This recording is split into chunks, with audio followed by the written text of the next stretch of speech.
I'm going to move this. Shane's going to second it. Ken, do you want to present your amendment? Yes, please, if I may. If it can be put up.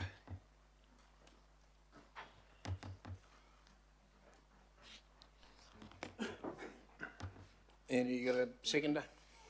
Yep. And so you can speak to it if you want now, or just. How's this work? Can I just present it now? And I get You speak to it, and then John can speak to it if you want, and then you have the opportunity, I think, to. All right. Thank you very much.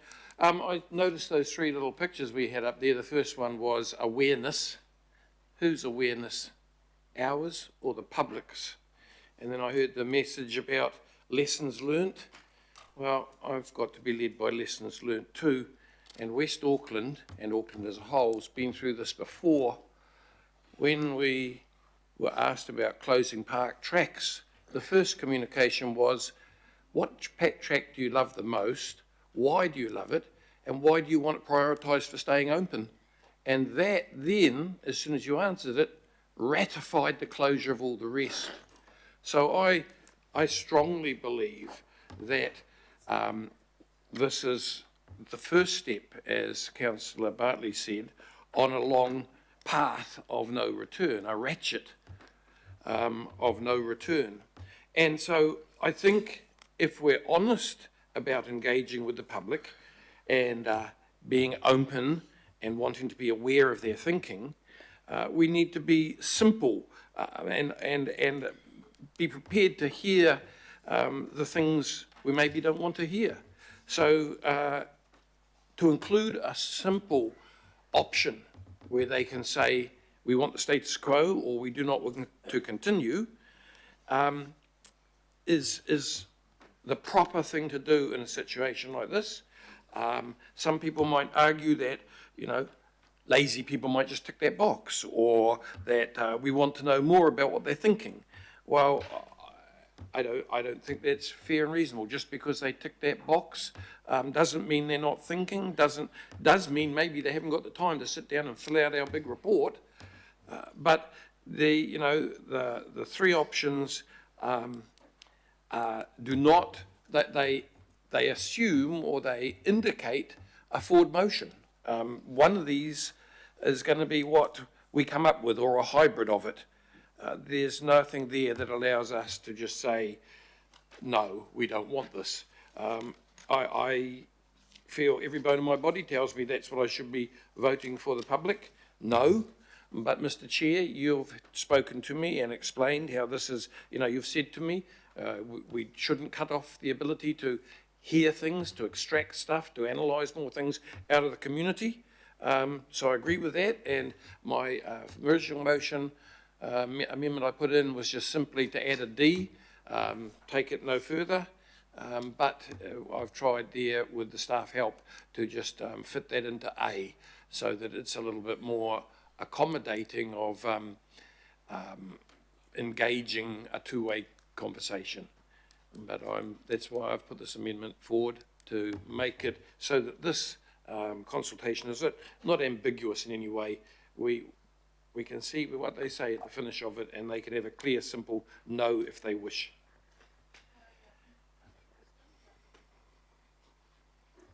Thanks, Ken. Yep, question, Desley. So I've got a question, Ken, but unfortunately I think I need staff to answer it, because I just want a question of clarification. And that was, when we talked about this with staff and the questions were asked, my understanding was the staff said if you ask people whether they want it right at the beginning, they're going to say no, because they see it as a cost, right? But if you go out with the three options and they understand the options and the benefits first, then they can say yes or no. I just want to get clarification that that was exactly what staff was saying, based on what other cities, and again, I asked a question myself around this. It was around what's in the paper on 23.23.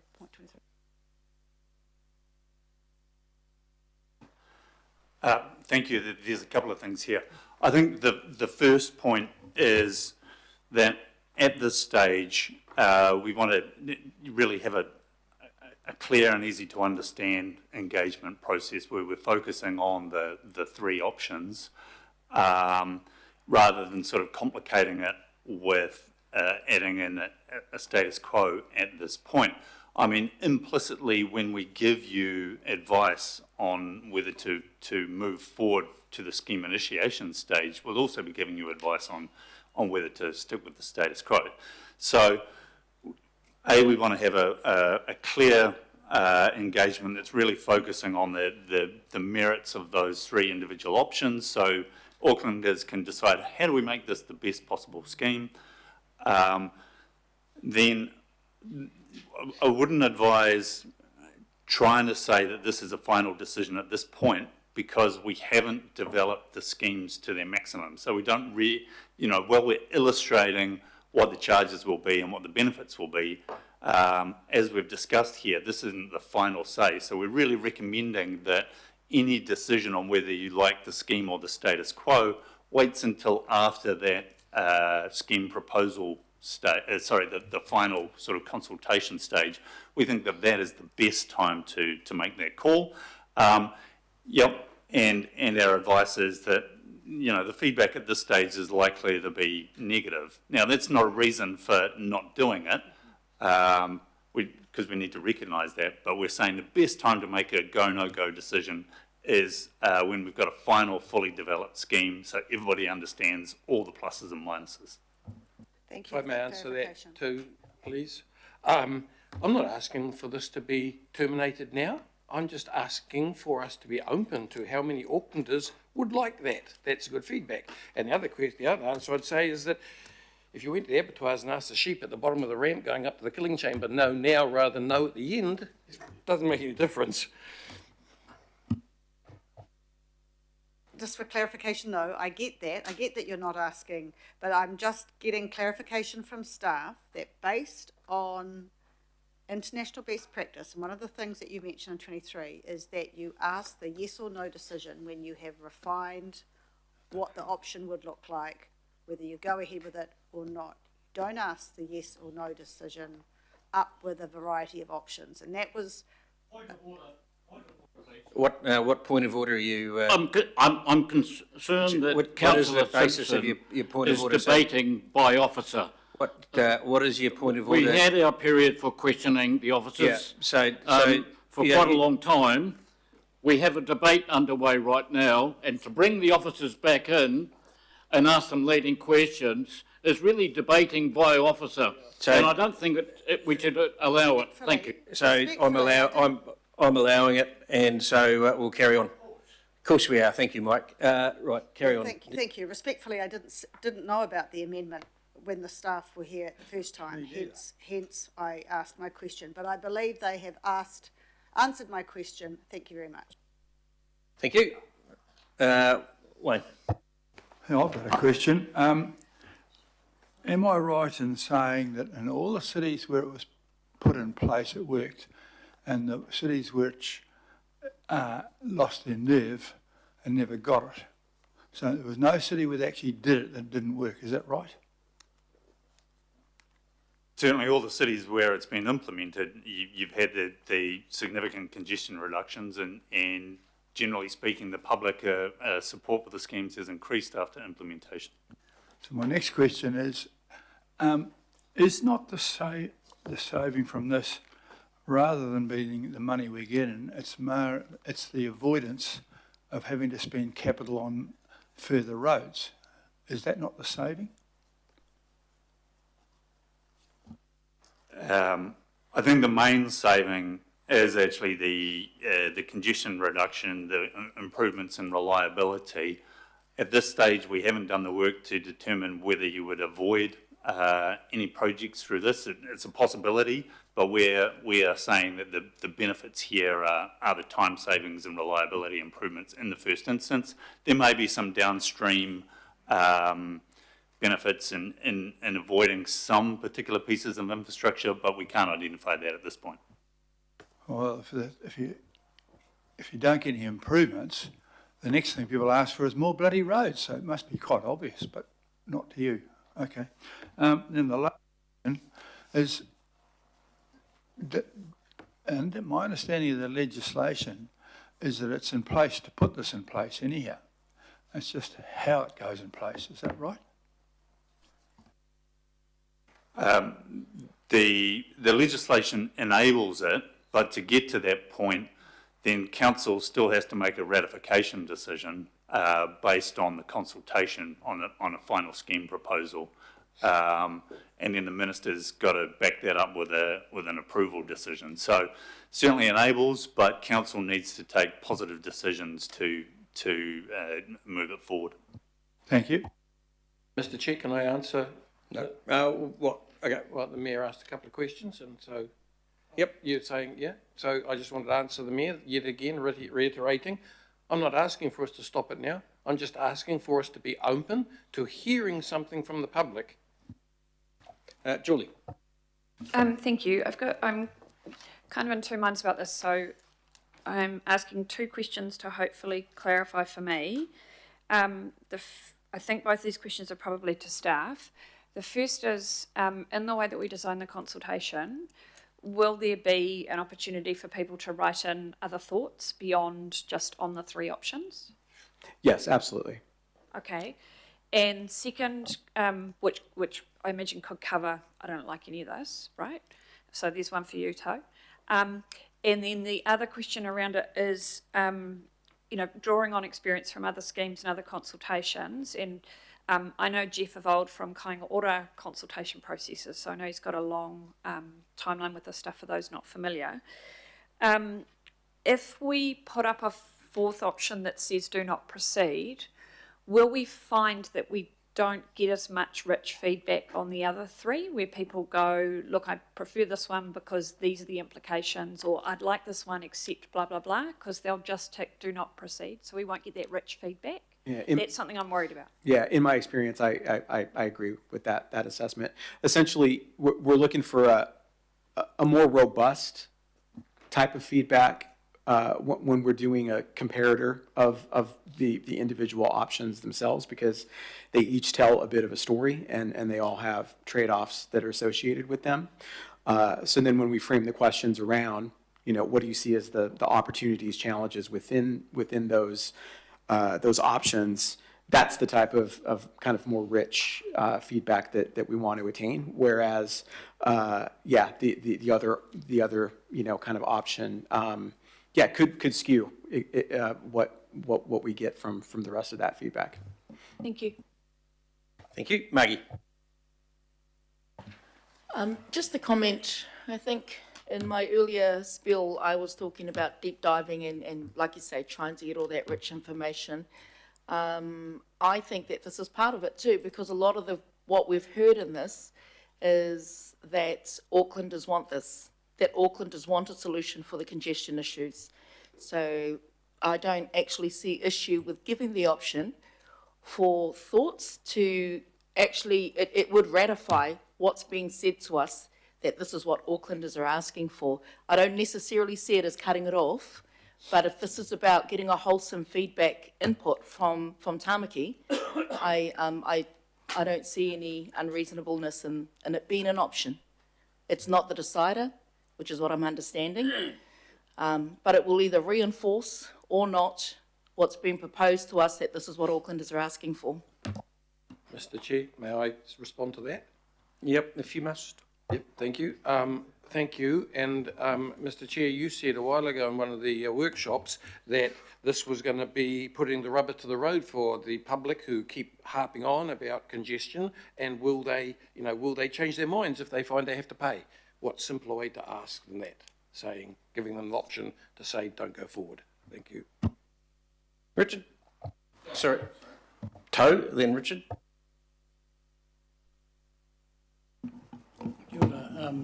Can I ask Ken, so what your purpose is to add an option of no to the other three? Is that what you're trying to do? No, the option is to make sure the door is left wide open for no if that's decided. Like at the moment, we're in 3 steps of discussion, so it's been explained, of informative relationship. And so at the very beginning, I think it's important for the public to be able to indicate if they don't want any of them. I think that would give more people responding. It would also allow, people who maybe haven't got the time to give rich a response to actually just tick a box. And in the past, I've found that when we've come back to a simple yes or no at the end, I've been told, well, that's now out of scope. So I'm just wanting to make sure that it's very clear at the beginning of this that we hear the public's, if anyone wants to say no to this, they can say it now. So you're saying, yes, Toe, you're right. I just asked you, is it option A, B, C, or D, which is no? Right, yes, and that's what I said this morning. I offered a D, but I've tried to accommodate. Maybe it's made it unclear. Thank you. Richard? It's just a question to the staff, because this is quite confusing.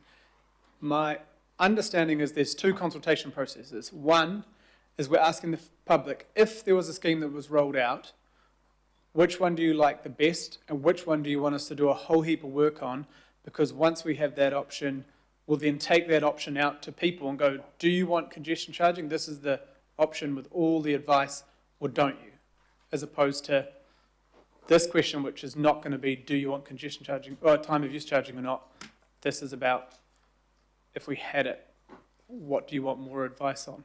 Because if I guess that's a question for the staff. There's two processes. One, what do you want, which is the best out of these three? What do you want us to do a heap of work on to get to a point to consult in a future date, to say yes or no?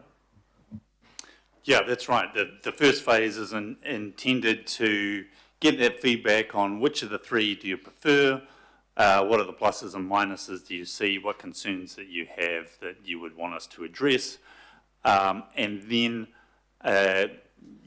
we can work to develop that final option, address those issues as much as possible, and so the public can make a yes or no type decision based on all the information with a really good understanding of what the final option delivers to them in terms of a charge cost and time savings benefits, or no charge cost and time savings benefits. So yeah, that's exactly right. And we're not trying to look for a popularity contest here. We are trying to understand much deeper how would each option affect you, and how we will understand what the status quo is for them already, because we will have asked how congestion affects them, and then comparing that to the options on the table. How would each one of these improve or not? And I'm imagining that if someone's really opposed or on the fence and they just press do not proceed, but potentially if there's someone that's sort of on the fence, but if they gave good feedback on the options, we might actually be able to help with the because that's not going to be, I had 1,000 questions in the engagement thing, but I imagine this part is not going to be the rich loads of information that the final option that would go to public would have, like, because we don't have the money to do all of that on all three, is that? Shane? Yeah, thank you. Will we be asking people straight up if they're actually affected by any of the proposals personally? Well, we'll frame it in a way in which we're looking to get and structuring questions on benefits and disbenefits of each of the options. We'll also start the process with asking them how congestion impacts their daily lives. But I also would note that there's also an important aspect in there in which we're asking for local knowledge and local insights that speak very much to their individual circumstances. I think yes. Yeah, thank you for that. I ask because in relation to the amendment, if there is a do not proceed option on the form, will we still know if that person is actually affected by the congestion charge or not? Or easy to tick a form, right? If they answer all of the questions, right? If we get a full picture of that individual submitter. Thank you, I appreciate that. Thanks, Jim. Thanks. Morris? Yeah, look, I'm torn between this because I've seen good examples where there was no consultation, something was jammed in onto the public against their wishes and turned out to be the most phenomenal success you've ever seen, and that was GST. No one was consulted on it, no one even knew it was coming, it wasn't even an election campaign, it was banged in, everyone hated it, and by the time next election came around, everyone said it's the best tax we've ever got, and no one's ever going to overturn it. So that's one way of doing it. But I do not understand quite what's wrong with what Ken's amendment is here, because if we're going out for getting views of the public, then surely in a democracy, finding out those who don't really want to go with it is just one thing we should know, because it's not a definite. If that come back as the majority of it, then we stop and it's all over, I'd say no way. But if it was to say, look, this is going to be a much harder sell, because for a percentage of the feedback that came back, people are not happy with it, we're going to have to give them, by the final go-round of consultation, a really clear indication of what the benefits would be, how it would impact on their lives, and why it would be worth them doing. Because if we don't do that, you'll just go through all this work, and then you'll go back and have all the ones that don't want it saying no.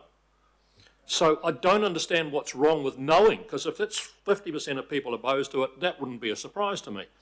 But then it means you've got to put a lot more work into how you configure up that final on the table, getting people on board. And I think you can get people on board with these things if you can show the merits, the impacts on them, the cost it'll have, the benefits that will flow from it for them if they're a tradie or whatever. So I'm in favour of at least having the option left on there, as long as it doesn't exclude. If anyone says if that's on there, that means we don't go ahead if it becomes the winning vote, then I'm out of it. But it's not. We still get those 4 back. We then know where it stands, and it gives us a much better indication as to how hard the sell will be, as opposed to whether it's 50% or 10% opposed. Joe? I think we already know that this is a hard sell, which is the whole point of why officers recommended that we do this process, even though it's not legislatively required. So my question is, if we were to put in this option of no, which we already know people are going to go for no, even myself, will it affect the formal public consultation that we will end up having to do in any way? Because we'll have limited information on the options that are provided. Well, I think as Jeff has said, then perhaps we're not going to get the richness of the feedback on the other options. So, you know, if there is a decision to proceed, we wouldn't be as well informed in scoping that up. But ultimately, still, the formal public consultation, you know, will still go out with a whole range of information about impacts and benefits and the way the scheme's going to work and all the detailed information. So all of that would still be provided, but the final scheme may just not be as good because we haven't had the great feedback from Aucklanders about, you know, which of these things are going to work best for them and why.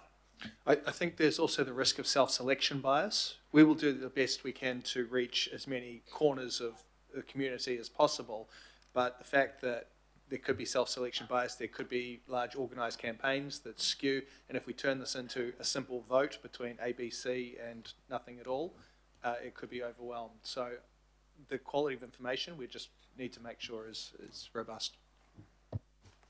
Please. Hamish, to clarify that answer, Hamish, you're saying that if people are able to tick the no, I don't want to proceed with this, then we're excluding them from having a rich source of input into the decision making and the options. Those people won't have any rich source of information to your options. They don't want to go ahead with it, and if they tick it or they don't tick it, that'll be their total, we don't want this bloody thing. So I don't know how you think they would then say, well, of course I'm opposed to it, but let me participate in giving them what all the rich choices and options look like. Well, Jeff can correct me, you know, as the experienced consultation expert, but, and of course it's all going to depend on how we design the consultation, but if everybody just picks up the form and says no, which of course we'll try and elicit more information than that, then we haven't really got a good understanding of why no, what particular issues are there. And, you know, if there was a scheme, which of them would you prefer and why? So we've missed that opportunity to get that great information and shape up an option that, you know, is potentially going to work the best for Aucklanders, and then ask for the decision about what, you know, whether people want to proceed with this or not. I'm trying to think of a good analogy, but it's sort of like trying to get an architect to design a house, and you get some sort of free drawings and then make a decision immediately that you're not going to proceed. And, you know, you want to explore these things, I think, and give Aucklanders the chance give us the chance to give Aucklanders the chance to really understand what the pluses and minuses are going to be. Joe? And the work on the social impacts, will that be jeopardised in any way if it was just a straight no? And is there any way that this could still go ahead anyway through the Minister and Auckland Council will not be a part of it?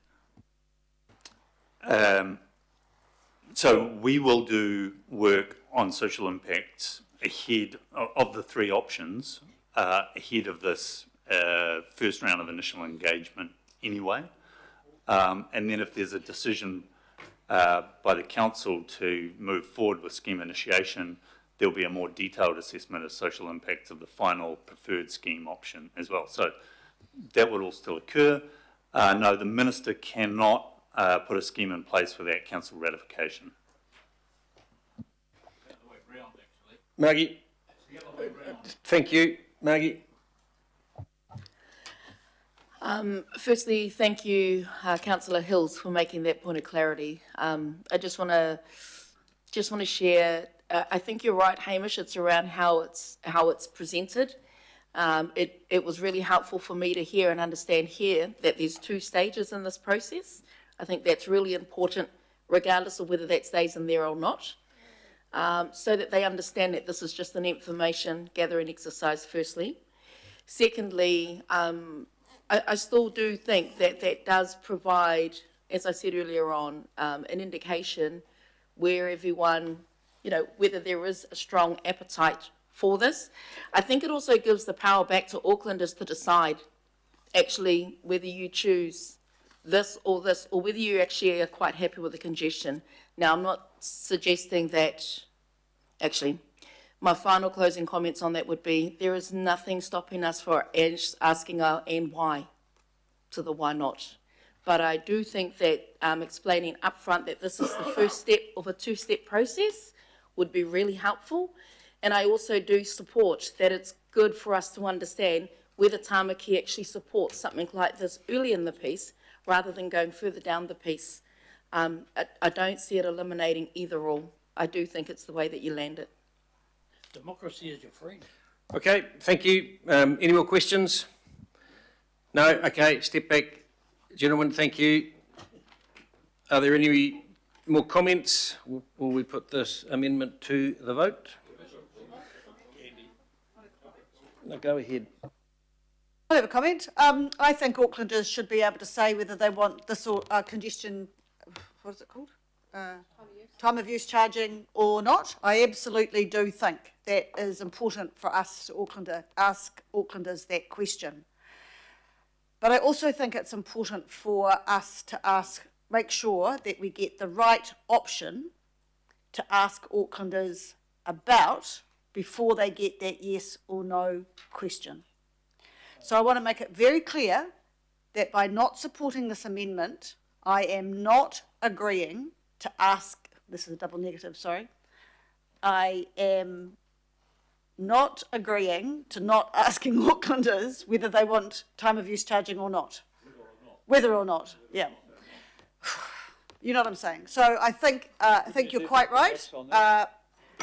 Our Kura member is quite right. Two-step process. The first one is to find which option to say yes or no to. Once you've got that option, whether to say yes or no, then you ask them to say yes or no. To add a no to the options right now will not strengthen the argument to understand which of the options we should choose. So I do not support this amendment, but I do support the second stage, most definitely, of the process where we ask Aucklanders whether they want the option of time of use charging or not. Thank you. Okay. Oh, okay, John Gillen, and then if we can try and use our thing, it would be really awesome. John, and then Mike. Yeah, I'm somewhat bemused at the pushback from around the table, including this as an option, because it could easily be structured as do you support congestion charging, yes or no? And then if it proceeds, which of the following do you support with the three options? There's nothing in that wording that doesn't allow that. I don't think the public has ever been asked if they want congestion charging. We just seem to be pushing on regardless. So I will be supporting this amendment. Okay, John. Yeah, I'll probably only speak once. It's a pretty patronising view of Aucklanders, I think we've heard from some of the people speaking today, as if they're not in a position to make up their minds here and now. Congestion charging has been around for quite some time. It has been advanced in this term of council on a number of significant meetings. So anyone taking a passing interest in things will have formed their own view. And I would have thought that in this consultation round, there's the ability to inform people in the way you would see appropriate, as far as if you're anticipating kickback, you've got an open field to actually inform that response through this, and then people are even have a better opportunity to say what they may or may not want to do. But I guess the thing that really gets to me at this stage is really quite a disturbing unawareness of what the type of Aucklanders who will be impacted most by any of these schemes, that the kind of situation they find themselves in now. There is a cost of living crisis, if you like, and for some a lot more than others. Inflation, 4.1%. If you Google cost pressures in Auckland, you'll see the Auckland Council rates come up, and they make specific mention of the record 7.9% rates for this year. And if you go back the previous year for big chunks of Auckland, there's even bigger increases. There's housing and rent, there's wages and costs. Probably the last thing people want to hear at the moment is now that their council, having barely put to bed the record rates increase, is now looking to impose a congestion charge for coming into or near the city. And certainly if you look at one of the options you're going out with, the core motorways and city centre option 3C, the medium charge there was identified as being $5. Well, that would be $2,500 a year for anyone coming in 5 days a week. That's the equivalent of a 57% rate increase. $7, the upper band, we are told, $3,500, that would be the equivalent of an 80% rates increase. If you have a couple of people in the family that come into the city, which there are, certainly from my experience, then you're looking at about 114% increase, and conceivably up around $5,000 or more per household. Now that is the most viable option in terms of payback and decongestion, we're told, and the highest percentage of people who are affected. The other ones are somewhat peripheral, the city fringe options, as far as bringing about the sort of change that might be anticipated.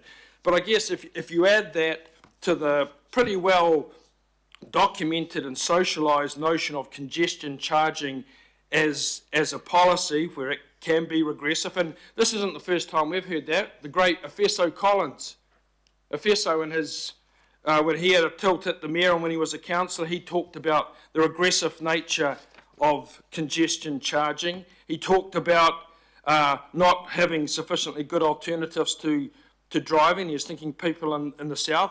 But hey guys, a lot of the people in the north are doing it tough too. It's not just South Auckland. There's lots of families north of the bridge who are under the pump too. And this is the sort of thing that pushed people over the edge. As I said, option 3C, $2,500 a year. Whoa, that's a lot of lolly. That's a lot of money for people to come up with. on top of this kind of crisis and now entrenched what do they call it? The working poor. They're in the North Shore too, the working poor, people who can barely pay their rents, and any unexpected little increase, far less 2,500 or 3,000, pushes them over the edge. So I think there's a lot of people in that situation now, and they're in the perfect position now to go to Councillor Turner's option and say, nah, forget it. I think there's a lot of people around Auckland that are in a position now, they don't need patronising councillors on, 140, 150, 160 grand a year just saying how little it is. They know how much it is because it impacts them way more than any of us sitting around this table. So I think there are people now in significant numbers who it's not just out of being awkward or coming up with a blanket no. They've done their research. They'll know what those numbers add up to in terms of their weekly budget, and they're perfectly able to make an informed choice now whether they want to proceed with this policy, which to date has been successful, yes, in big cities, but not cities generally like Auckland, and certainly not cities like Auckland who have such an ingrained driving culture. There are other options there that Hamish mentioned, and they're the ones that we should continue to pursue, but not a regressive tax on people who are already just hanging on the brink. That those people are ready to speak now. Mike? Yeah, I think Councillor Turner is doing the proposers of the scheme a favour, actually, because there are a number of concerns about this proposal, the scheme, that have been on display, that have been revealed today. And the first one really is the impression of predetermination. And this question has been argued recently before the law courts in terms of decision making under the Local Government Act. Councillor Turner's amendment mitigates the impression that this is predetermined, is going to be imposed on Aucklanders, and the form of consultation, and I'll use inverted commas here, will achieve the predetermined outcome as it too often does in this organisation. So that's the first reason why I'm supporting this, to give people a real choice. One of the presenters mentioned that they weren't in a popularity contest. Well, given what's happened to Auckland Council and Auckland Transport over the past year, we may be very successful at not being in a popularity contest. But actually, the other way to look at it is we're not being particularly democratic. I think that's more accurate to say. The other aspect of it that concerns me is that we're not being completely straight about this, which comes back to my feeling, my impression of predetermination, in that even the name of this thing, time of use, it's a commuter tax. You could call it, perhaps more politely, congestion charging, but it's regressive and selective in its impact. And so time of use, I understand, came from the privatised electricity sector, where they vary the charges according to the time and all the rest of it, and it's very, very flexible. This won't be flexible. And I'll tell you something else. One of the weaknesses in the report, and there's quite a few weaknesses I believe my questions drew out, a lack of detail, lack of rigour around the numbers, is that we never had a really good look or a description of the empowering legislation. Of course, no surprise that the minister in charge is one Chris Bishop. And if we were to go down this track, if we were to impose this regressive tax on Auckland workers, The only person who can repeal it is not us, it's the minister. Can you imagine this minister repealing anything good like that in terms of the public pushback? Would the minister listen? Apparently no, not under the Act. Anyway, the other concern, and that comes through, and it's unconscious, but there it is, elitism. Elitism. This is a regressive tax. It'll impact on a large section of the population, of our fellow citizens. It'll benefit the well-to-do because they'll get a quicker trip. Is that really the New Zealand way? Is that the way, is that the spirit that built this country? No, I don't think so. But that's the way things are now. It'll impact on lower income people, the people who are battling to get to work, because they have to clock in. And most of those will be young people. They'll be paying this tax. And I'll tell you something, the people who get the quicker trip, they'll get their charge reimbursed. That's part of being on a high income, even if they could afford to pay it. People on $200,000 or more a year, it's easy for them to impose these taxes on the rest of our citizens. The other thing that kind of shows up this unconscious, perhaps to be fair, elitism, is the constant use of behaviour. Behaviour. As if having to go to work is some sort of bad behaviour. People must change their behaviour. You're not meant to change good behaviour. When people say change your behaviour, they're implying that your behaviour is bad. And then, again, that reveals an unconscious elitism. In terms of the Local Government Act, again, we are falling into the error of a predetermined outcome. And the disingenuous approach and the euphemisms we're using only reinforces that impression.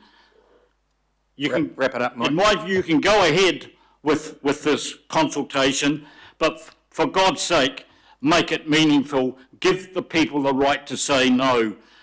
We're a democratic organisation still, and we shouldn't forget that. Thank you. Shane. Thank you. Just want to begin by saying how disappointed I am that a lot of this stuff didn't come up in workshop. Some of the discussion that has been made at this table today, people didn't actually see the proposals because they didn't come to the workshop and check them out. So that to me is very disappointing. I think that's well, I'll leave that there, but it's disappointing. The Deputy Mayor, I wasn't going to speak on this amendment, but I just want to back up the Deputy Mayor's points here because I think she's 100% correct. Scheme initiation is in March. We cannot forget that this is a two-step process. And to make that decision actually a meaningful conversation for Aucklanders, we need to craft up the scheme first and bring them along in the journey, give them the maximum amount of feedback opportunity that they have to craft something up that works for them. We need to flesh out the right option. This amendment, I think, will hinder our ability to do that and will take the conversation in an entirely different direction. Aucklanders expect us to address congestion, which we forget around here costs billions of dollars to Auckland's GDP annually. We can have a mature conversation about that, about solutions. We can have a conversation that gives people trade-offs and it gives people a fleshed out benefit of the transport alternatives that they could actually have through a different way of looking at things. Things like more bus routes, more frequency on their buses, cheaper buses, which is what I'll be pushing through this process. But this amendment, I think, is a regressive step that actually poisons the well on all of that.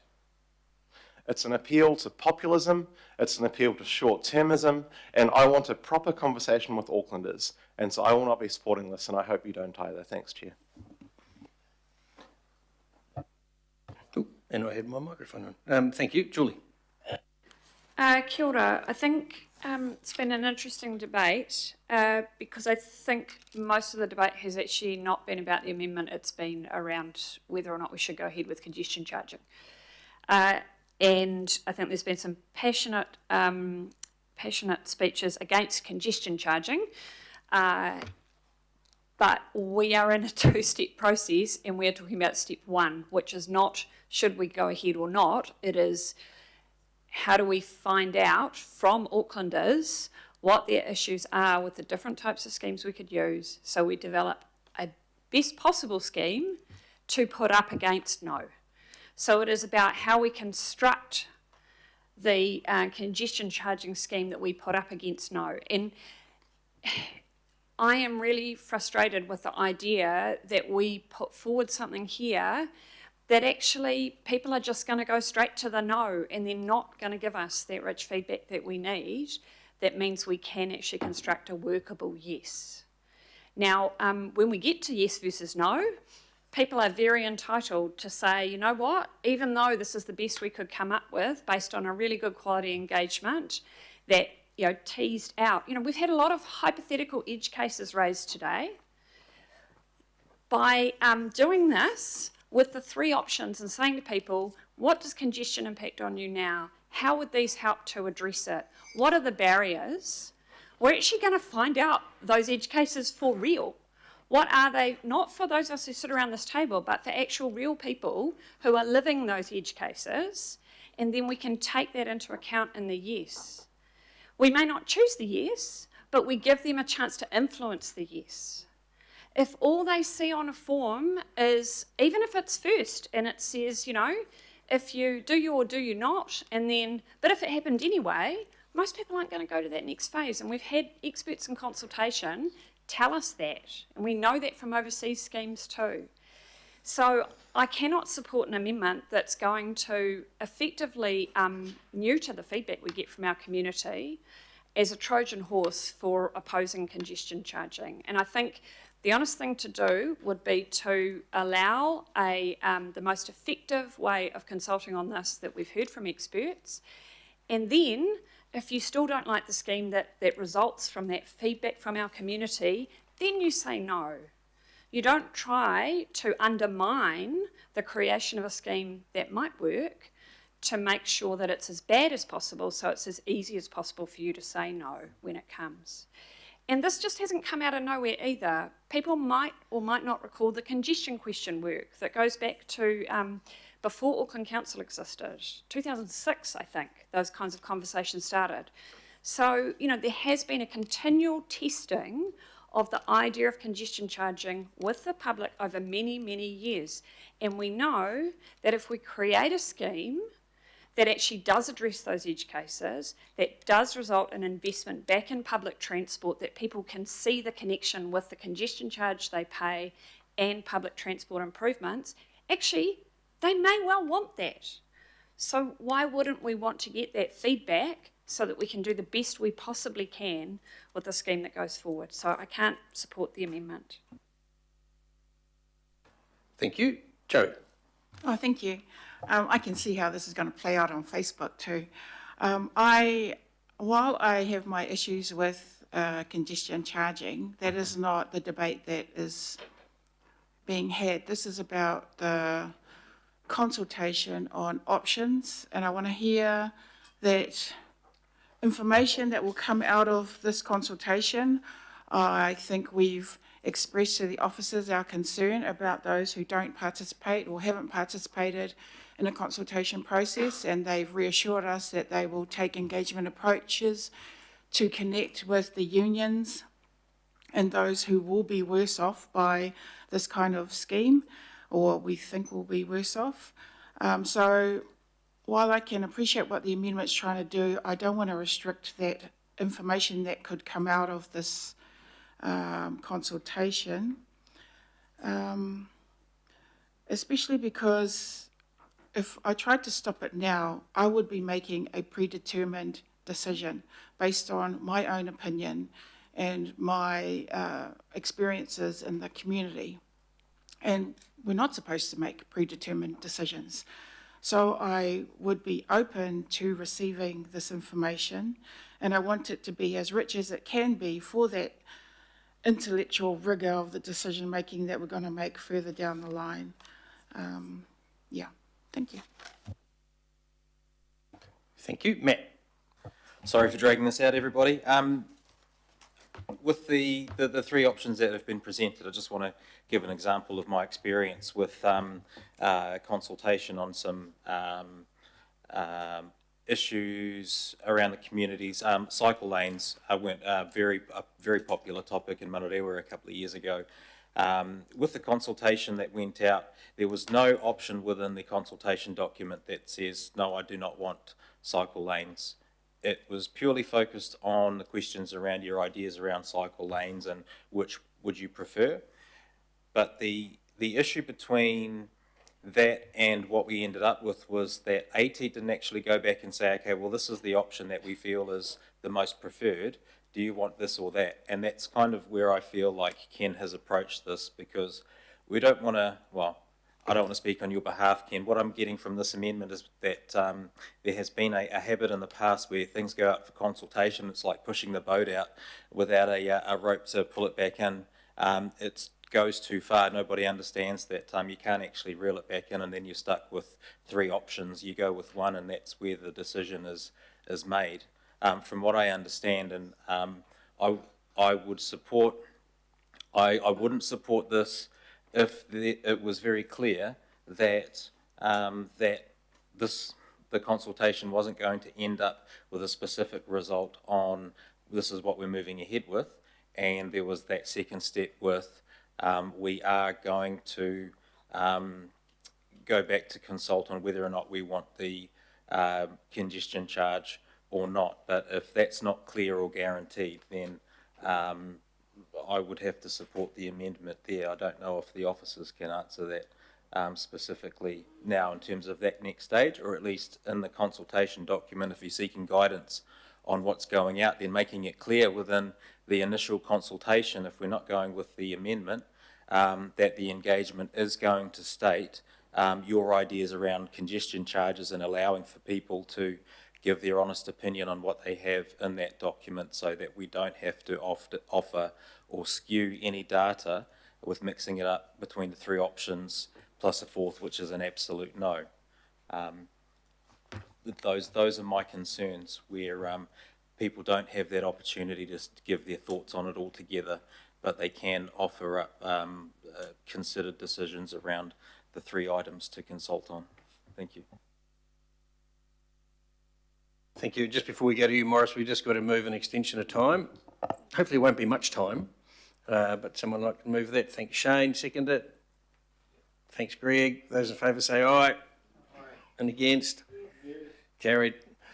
Morris. Okay, I'll try and be brief.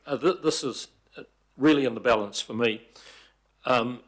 First point is, if we put that option in and it was the most popular, which it's probably likely to be, although I think you're making some judgments about people's views on things in advance, if that killed it off, then I don't want to have a bar of it. I'm in favour of time of use charging, always have been.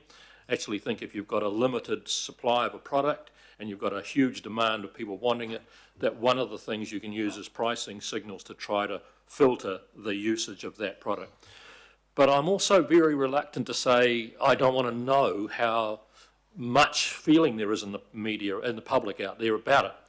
Because if it came back with 35% of people said, I want to know, you'd say, that's really not that bad. If you come back with 75, you say, this is going to be a hard sell. We're going to have to configure something up in a really, really positive way, which shows what the real benefits will be to a whole lot of different cohorts of people. And then when we do go back with that final product, at least have sort of tried to open their minds up about it. So I just don't see that it, I heard a couple of councillors say, oh, this puts an end to it if that became the vote, but it doesn't. I'm confident of that because I've just been hearing that the assurance is no, if this gets to be the most people filling it out, so what? And then finally I wanted to say this, if people are opposed to congestion time of use charging, I cannot see they're going to give you some rich, fabulous, phenomenal options and input. I reckon you're going to get a two-finger salute from most of them when they fill it out. So they won't be the ones, it'll be those that do think time of use charging's got some merit, and which option is the best way to go, and how to configure it, and where to do it, and so on. So I don't feel comfortable with saying I don't want to know what the public think about something. And I very much in the political history have got quite a strong track record of actually banging through things that weren't that popular at the time. I put coastal deregulation through, and we held a parliament for Toes laughing, is we held the parliament for 3 months under urgency, all night, all day for 3 months. And finally, when it got through, no one's ever changed one clause of it. So I do some unpopular stuff. I think time of use charging will come about. I'm in favour of it, but I'm actually going to vote for Ken's amendment, because I just think we're just saying we don't want to hear what the public's view on whether they want it to go ahead or not, and I don't think that's right. Thank you. Daniel.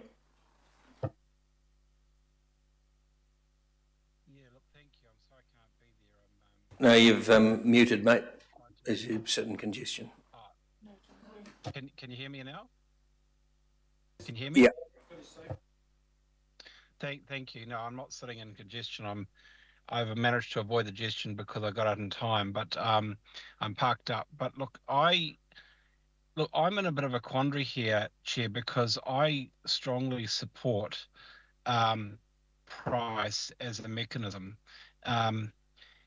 And I mean, I was too young at the time, but I go back to the referendums on electoral reform, and it was always a two-stage process. And the first question was, do you favour change or do you favour the status quo?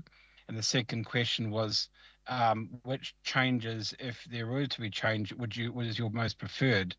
And then the subsequent consultation or decision or vote was had as to, do you want MMP or first past the post? So I'm really struggling, because I have a preference in terms of the three options, quite a strong preference. I'm not going to declare that, but I do have a preference there. I also have concerns as somebody who has been taking my wife up to Auckland Hospital until recent times, about the impact on travel into the hospital, for which we don't have a choice. We've got to be there at 7:30. So, I have a concern about the impact of the scheme, but I'm just struggling to understand why there couldn't be a consultation whereby the choices are there, but there is also a second question as to whether people are comfortable with the scheme or not. If the amendment goes through, I'm relaxed about it. If the amendment doesn't go through, then I'm certainly keen to explore what the public views in relation to the three options. I will support the amendment. I'm not sure if it's going to get up there, but I do think that it's not the end of the world if the question is asked as to whether people are comfortable with a no change option at this point, as well as their feedback on the three options that are being proposed for consultation. Thank you. Thank you, Daniel. There are no more comments, so I'll just make one. We asked for this. We lobbied the government and we said, can we please put in a step that allows us to go to the community with our preferred options without the pressure of whether this is a yay or nay. And we said to them, and they put it in the legislation for us. And now we sit here and debate whether we actually do want it. And so, I mean, this is not a formal consultation. We've heard it here. This is not formal consultation. This is us saying we've been through 13 different types of scenarios, and these are the three that we think could work best in Auckland. What do you think? We then want to somehow throw in there, but give us the option of not doing it as well. Give us the option of being happy with congestion. Give us the option of sitting in our cars for hours on end. Give us the option of being able to miss training our kids for sport and all of the social impacts, because we've got people sitting around the table who think it's okay to ask that question. We are simply going out there and saying to them, we've looked at a whole heap of options. These are the three that would work best. What do you think? And that's all we need to do, because coming up in March, we can, and later next year, we can go back to them and say, based on what you told us, here is your chance now to say, yep, we think it'll work based on that, or no, we don't want it, and you can it and look at other ways of dealing with an issue that we complain about incessantly. I don't care what people say on social media, because most of it is generally about sitting in a car complaining about the congestion that they are making, as if it's someone else's fault. So I just, you know, the reason we want to keep this simple is that because there are plenty of opportunities coming. It is what we have asked for. And so I think we need to just bury this amendment and move on. The public will get their very, very fair and informed opportunity, just as the 13 councillors that turned up on last Thursday, and I agree with Shane, most of the noise today and most of the conversation has been from the people that weren't there on Thursday, or last week, sorry, to have the opportunity, and we had a hybrid type workshop where we split out and you could sit there and you could go donkey deep for as long as you liked with the people who were the experts. Mr. Chair, if you're inferring I wasn't there, I did was there. it. Ken, did I say you? You said the people making most of the noise weren't there. Calm down, mate. And so, you know, that's the opportunity missed. However, I'm not going to support the amendment. I'm not going to support the amendment, and so we'll now put it to the vote. I believe there's a division being called, so we will go for a division, and we will see what happens.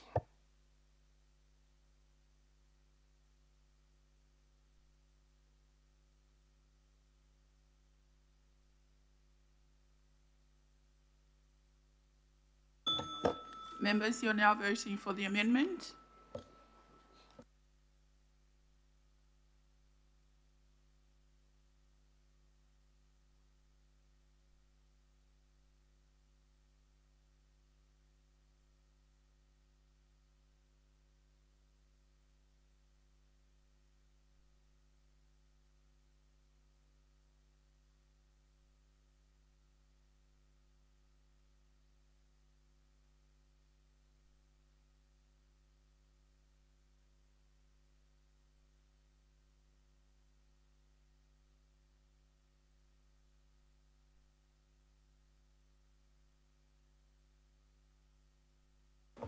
Councillor Newman.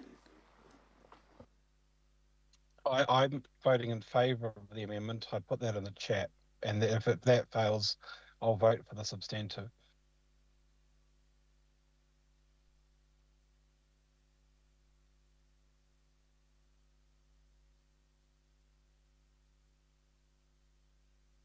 That amendment is lost. 12.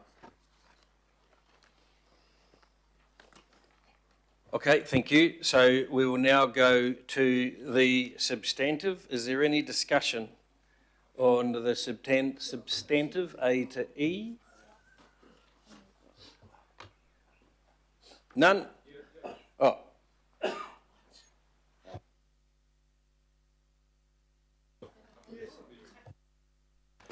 So is there a discussion? Oh. Yep, John. Thank you. On behalf of many Aucklanders from across the city, I won't be supporting this today. Auckland Council should have opted out of congestion charging from the very start. I don't support any of the options put forward today, so it would be hypocritical of me to agree to ask the public which form of charging they want. My preference would have been to shut it down and to reassure the public that we won't be proceeding. I'm particularly concerned about option 3C that includes charges to use parts of the Northern Motorway, Southern Motorway and Northwestern Motorway. This will hit North Shore residents hard as it will capture anyone travelling past the city to get to work. There are many aspects of the scheme I don't support. This is essentially a tax on getting to and from work. $2 to $7 per trip is up to $70 charge per week. Many Aucklanders can't change the time that they need to be at work or the method of travel due to where they work. Many certainly can't afford to pay this extra charge.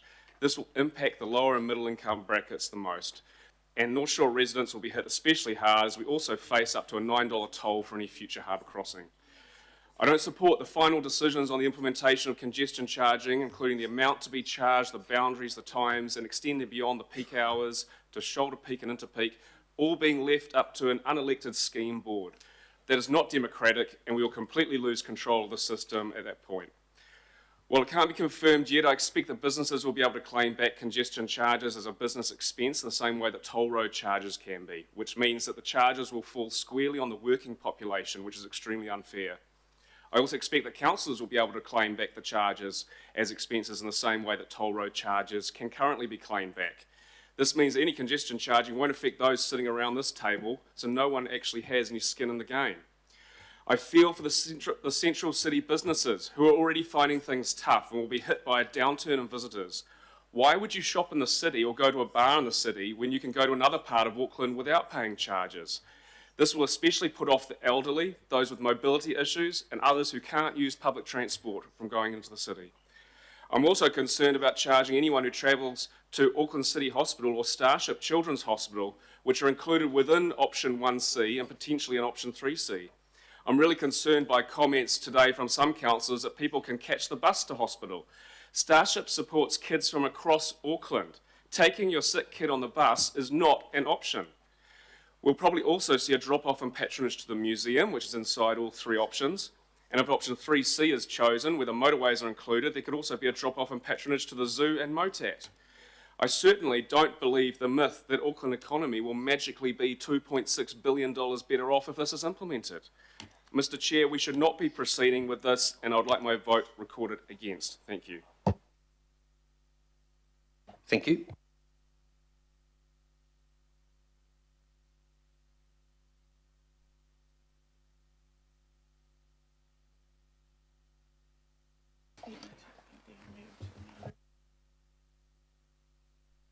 You're deemed to have already spoken, Kent, according to standing orders. Any other discussion on the substantive? Oh, the Mayor, that's right. Right, I just wanted to answer the other bit about people going to the hospital. When you get there, you got to pay for car parking. It's bloody expensive. And so that's how much they care about things. So if they can get there quicker because of this, it's worth doing, because it'll be less than about 20 minutes of car parking to get there in time. So the idea that somehow or other people aren't going to get to hospital because of this, it's going to make it easier to get to hospital. And hospital is not free to car park. It's bloody expensive. Okay. Julie?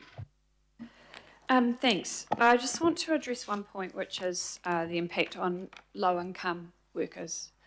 Well, not just workers, people on low incomes. And I note that earlier this year we had a debate on whether or not to request that central government look at in their assessment of the penalties for this scheme, when we get to it, will have an impact on Māori, low income and people with disabilities. We voted that down. And yet I hear a lot of the same people today who voted that down suddenly very concerned about the impact of this scheme on low-income workers in particular.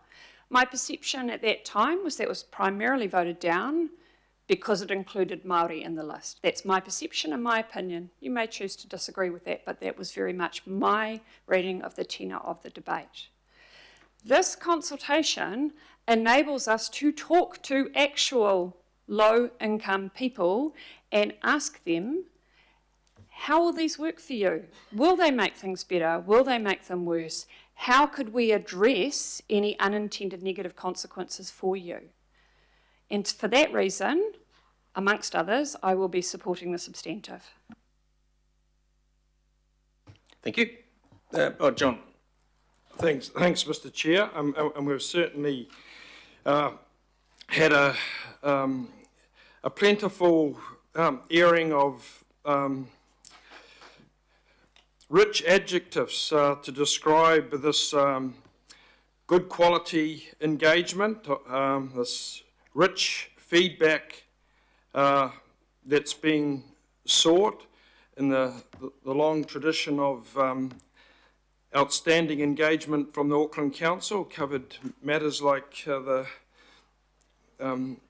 North Harbour Stadium and Western Springs Speedway, where the highest standards of listening to the community at large have been upheld. I guess that's why in part we're in a judicial review proceedings now. But if we are to apply it to this issue, that is congestion charging, there's a fundamental failure in the premise, is that Aucklanders somehow in their quest for a lot of them just to survive, to be honest, engagement with Auckland Council is often pretty low down the list of priorities when it comes to things for a lot of people over the last few days. Just trying to exactly survive is often more important than going online or whatever it is with Auckland Council engagement, particularly on something to do with congestion charging. But I would assert that far less from having to be protected in a paternal or patronising manner,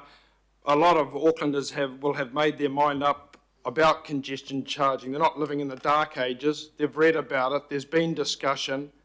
If they've travelled overseas, they may have already experienced it. And I think a lot of people are in a position to make their views held now. They don't need to be guided down through a process such as this. In reality, this is just another step along the road. We know that.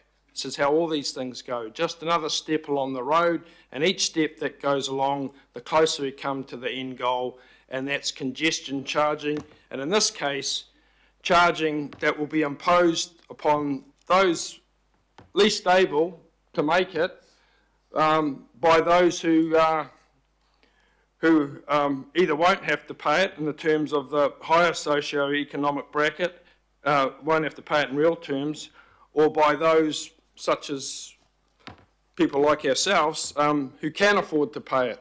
So once again, it's this kind of glaring imposition of significant charges on people who really, more so now than ever, are not able to meet these additional costs that materially impact their life. Because a lot of those other factors, such as low wage economy, are set in stone now. They are not going to change over the next couple of years. They're set in train, just as is higher fuel costs and other cost of living adjustments. So they're, in amongst everything else, it's just quite staggering really to see the disconnect between the significant sections of Auckland society, all around Auckland, east, west, south and north, of people who are just trying to get by, and those who would impose yet further charges upon them. And I would say this isn't the first time we've been down the lane of congestion charging. Back in 2015-25 long-term plan,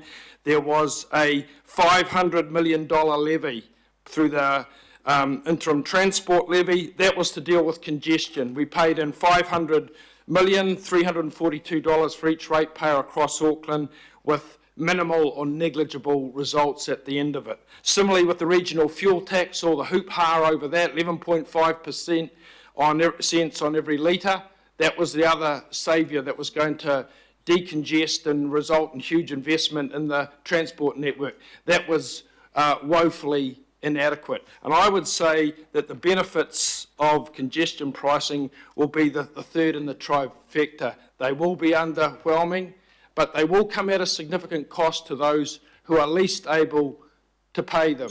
But I would say that we, in this particular location, have long since stopped listening to those people. Thank you, John. Shane. Yeah, just really quickly. I'm actually really excited to know more from Aucklanders, more about their commutes and how each of these options would affect people directly. I want to know more about some of the things that have been mentioned around people's access to different things like hospitals and MOTATs and all that. I want to know all that stuff. It's exciting that we're doing this. But I also want to know the impact on people's household incomes, but also the impact of congestion on people's lives too. The impact of congestion on people's home lives and times with their family and their health and all those kind of things. That's the conversation that I want to have. And this motion will enable that. But in this discussion, I don't think we should forget 25% of Aucklanders cannot drive. For whatever reason, they can't drive. They may be disabled, or they may be too young or too old, or all those kind of things. Anything we can do to provide alternative transport options and cheaper transport for people will help those people directly. And that's the thing, that's another element to this that I really want us to flesh out in advance of March. And I look forward to March. That's the big day, right? That is the day where we can have a discussion with the scheme that's actually fleshed out. We actually know what we're debating. We've co-designed that scheme with the community. We can vote yes or no on that. But I want to assure Aucklanders that we're not decided yet on this. We're not predetermined in any way. I'm very keen to hear Aucklanders' contributions, and I thank them in advance for their feedback. Thank you, Chair. Thank you, Shane. And Greg. Thank you, Mr. Chair. I support getting the public's feedback on congestion charging, really as a tool to manage traffic demand and replace traditional fuel taxes and regional levies as well.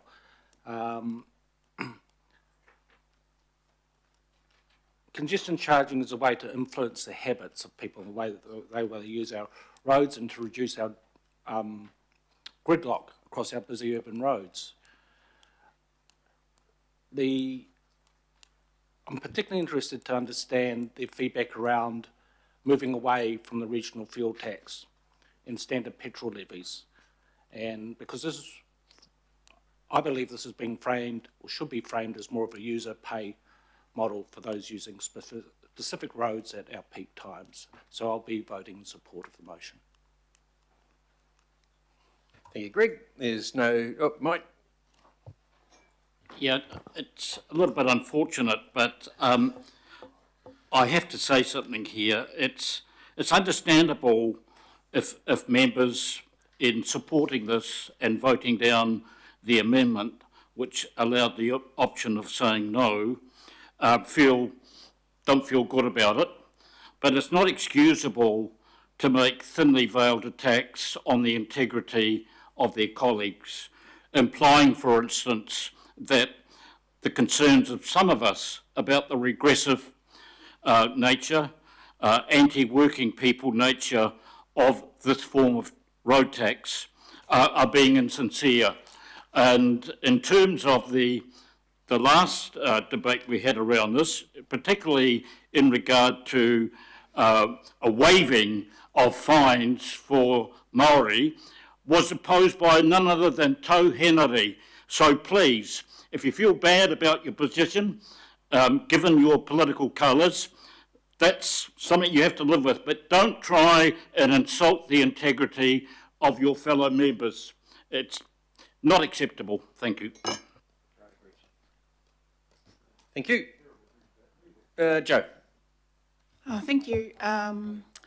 I'm going to support this because it is about consulting on options, and I would like to hear from people who say that these options won't work for them, and I want to know why, because I'm open to being told if I'm on the wrong track here, because in my opinion, this will only benefit those who can afford to pay this charge. They will get the benefit of travelling, others will get the benefit of travelling faster if they can afford it. So this is not about going ahead with this congestion charge or not. This is just about getting options, getting consultation done on these options. So that's why I will support it. Thank you. Thank you, Joe. There's no further conversation. We'll put it. Those in favour say aye. Aye. And against? Aye. Division is too late. Yep, so you want your votes recorded against? Yes, please, Mr. Chair. Cool. Okay. Okay, thank you. So that's... Next item up is the... Oh, let me find it.